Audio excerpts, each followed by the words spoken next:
چې جهان ولیدو د ځان خبر شوې اوس د ځان ولیدو په هر قدم مې هېرولو تکل په هر قدم کې مې جانان ولیدو ملګرو سلامونه نیکې هیلې او ډېر زیات احترامات مې ومنئ ممیخیل پښتو ادبي ټولنې سره زه یم ستاسو ورور رحمت الله خټک نننۍ مرکه کې موږ سره یو ښه مستند لیکوال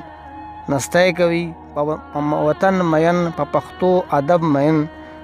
جناب جاوید مختاج صاحب زه ستاسو ته په خپل پروګرام کې هرکلی وایم مننه جی ډیره مننه ډیره شکریہ رحمت الله صاحب سراج ساجد صاحب محمد نواز همدرد صاحب تاسو ډیره شکریہ چې دې قیمتي وخت کې موټی مو بسره موږ ته موټی راکړو تاسو ډیره مننه ډیره جاوید صاحب زمونږ مینوالو سره خپله پیژندګلنه وکړي مو جاوید اختر نومادو او تخلص مې محتاج ده زه د ترخیل تحت نصرتي سره تعلق لرم جاوید صاحب زندگی مو څنګه تیریږي ډیره ښه ډیره مزدار الحمدلله تاسو دعاګانې دي جاوید صاحب دا شاعري آغاز مو د کم وخت نه کړی شاعري خو اصل کې ما د میټرک نه شروع کړې ده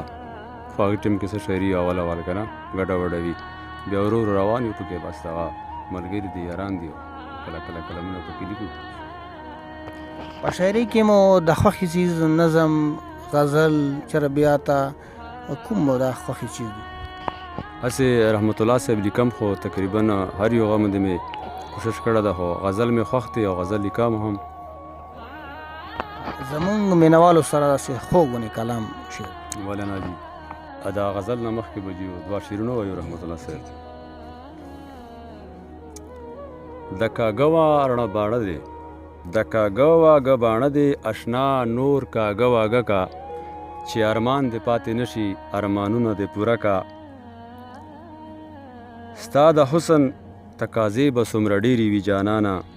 یو مې سا ده یو مې سر ده هر یو وار ته یې پوره کا مننه جی غزل دی جی ګرانه ټوله شپه دی یو تصویر کې خوند نه ختمېدو ګرانه ټوله شپه دی یو تصویر کې خوند نه ختمېدو زما اوښکه د ګریوان سره پیوند نه ختمېدو ډېر مننه جی ګرانه ټوله شپه د یو تصویر کې خوند نه ختمېدو زما اوښکو د ګریوان سره پیوند نه ختمېدو هر اندام کې د جانانه څه بلا بلا غزل و هر اندام کې د جانانه څه بلا بلا غزل و خو د سترګو په بانړو د غزل بند نه ختمېدو مننه جی سپوږمۍ ټوله شپه د سوال او د انکار په تماشه وه سپوږمۍ ټوله شپه د سوال او د انکار په تماشه وه مغروره ستا د سترګو نه ګومن نه ختمېدو مننه جی سپوږمۍ ټوله شپه د سوال او د انکار په تماشه وه مغروره ستا د سترګو نه ګومن نه ختمېدو غم و خوښي دواړه په یو شپه سره یو ځای وو غم و خوښي دواړه په یو شپه سره یو ځای وو خوب مې د خیالونو په وړمن نه ختمېدو مننه مننه مننه غم و خوښي دواړه په یو ځای سره غم و خوښي دواړه په یو شپه سره یو ځای وو خوب مې د خیالونو په وړمن نه ختمېدو آخري مقطع ده جی ټوله شپه په ګجي ګجي به هندو هم مسلمان وه ټوله شپه په ګجي ګجي به هندو هم مسلمانه خو انکار دې د محتاج په یو سوګند نه ختمېدو مننه جی ټوله شپه په ګجي ګجي به هندو هم مسلمان وه خو انکار دې د محتاج په یو سوګند نه ختمېدو ډېر زبردست یو غزل بله د غزل نه مخکې دوه شعرونه په تا مې اعتبار وکړو په ما د انتظار وکړو په تا مې اعتبار وکړو په ما د انتظار وکړو بیا چلم سولی یې نن خو د انکار وکړو نن مې د رقیب سلام ستا دپاره یار وکړو غزل دی جی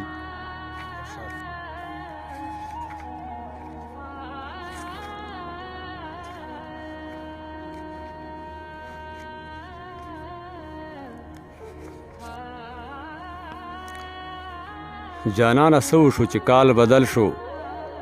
جانانا سو شو چې کال بدل شو دا ډیره ګرانه که د خیال بدل شو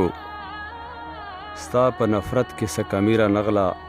ستا په نفرت کې څه کمیره نغله زما د ژبې څومره سوال بدل شو مننه ستا په نفرت کې څه کمیره نغله زما د ژبې څومره سوال بدل شو په شپې څه چل وشو سحر نه راځي په شپې څه چل وشو سحر نه راځي مذهب بدل شو که بلال بدل شو مننه جی مننه جی په شپې څه چل وشو سحر نه راځي مذهب بدل شو که بلال بدل شو اوس یې له تورې هغه شړنګ نه وځي اوس یې له تورې هغه شړنګ نه وځي لمسی چې لارې نه خوشحال بدل شو مننه جی مننه اوس یې له تورې هغه شړنګ نه وځي لمسی چې لارې د خوشحال بدل شو جنان زما له سترګو کډه یوړه جانان زما له سترګو کډه یوړه په ما نور څه وشو دیوال بدل شو مننه جی اوس د غریب ګاونډ پوښتنه نشته اوس د غریب ګاونډ پوښتنه نشته رشتې بدلې شوې اوربال بدل شو مننه جی ډیره مننه اوس د غریب ګاونډ پوښتنه نشته رشتې بدلې شوې اوربال بدل شو اوس هغه مینه هغه خوند نه وینم اوس هغه مینه هغه خوند نه وینم چې کله کلال بدل شو تال بدل شو مننه جی محتاجه څه کیسه د زیړ غوندې شوې محتاجه څه کیسه د زیړ غوندې شوې ما په راتلو دی ولې حال بدل شو مننه جی محتاجه څه کیسه د زیړ غوندې شوې ما په راتلو دی ولې حال بدل شو ډېره مننه ډېر زبردست ډېر اعلی کلام په آخر کې زمونږ مینوالو ته څه پیغام مننه جی په کار خو داسې ده چې د شاعران حضرت خصوصا چې چا څه نه څه دې سره مینه وي او څه لیک کوي هغې ته په چار ده چې هغه د پښتو ادب او پښتو ژبې ترقۍ دپاره څه نه څه کردار ادا کوي لکه څرنګه رحمت الله صاحب لګیا ده سجید صاحب دی احمد نواز صاحب دی خپلې هلې ځلې کوي او داسې خپل شاعرانو ته په چار دي چې دا کم از کم د یوه غونډه منډه خپل علاقې کې خپل ترتیب جوړ کړي چې د پښتو ژبې او ترقۍ کې چې بده راځي موږ څه خپله حصه واچوو که نه ډېره مننه جی رحمت الله صاحب ډېره مننه تاسو ډېره شکریه جاوید صاحب زه د تا ډېره شکریه ادا کوم چې خپل قیمتي وخت یې وایستو موږ ته خپل وخت راکړو مینوالو ښاد او آباد اوسئ